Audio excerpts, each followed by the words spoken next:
मेरा नाम मकसूद अरशद है। मैं इस्लामाबाद I-10 से आया हूँ। मेरा मसला ये हुआ था कि मेरी कमर में यकदम मैंने कोई वेट उठाया था, तो उसकी वजह से अचानक मेरा पेन निकला और मेरा पेन हर टाइम मुसलसल मुझे हो रहा था और इतना हो रहा था कि मैं कमर बेंड नहीं कर सकता था, खड़ा नहीं हो सकता था, लेट नहीं सकता था, बैठ नहीं सकता था। तो 1-2 जगह मैंने चेकअप कराया, लेकिन उससे मुझे फ़र्क नहीं पड़ा।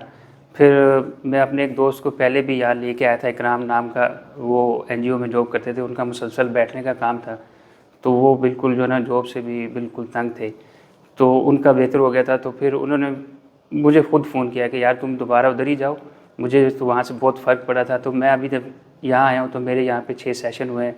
आज मेरा दूसरा दिन था, 2 दिन में मेरा कंप्लीट हो गया और अभी मैं बिल्कुल ऐसे लाइट फ़ील कर रहा हूँ अपने आप को। डॉक्टर साहब ने बहुत अच्छा ट्रीट किया है और बड़ी तवज्जो से किया है और अभी मुझे ऐसे लग रहा है, पहले बिल्कुल मुझे जो पेन था अभी वो पेन मेरा ख़त्म हो गया। जो एक मुसलसल मुझे पेन हो रहा था वो बिल्कुल ऐसे लाइट हो गया और मेरे घुटनों पे जो एक बोझ था वो भी बिल्कुल ऐसे लाइट हो गया। पहले मैं खड़ा होने से ही बहुत तंग था, खुद से मैं तंग आ गया था कि क्या करूं, क्या क्या ना करूं। मैं जो भी बहुत टफ़ थी।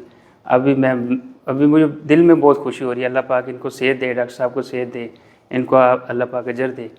तो अगर किसी को ऐसा मसला है कमर का, मोरों का, तो मैं तो ये सजेस्ट करूँगा कि यहाँ CPT में, इस्लामाबाद में, या इनका गुलरेज़ में ऑफ़िस है, यहाँ पे आएँ और डॉक्टर साहब से सेशन कंप्लीट कराएँ। अपना ख़्याल रखें। शुक्रिया।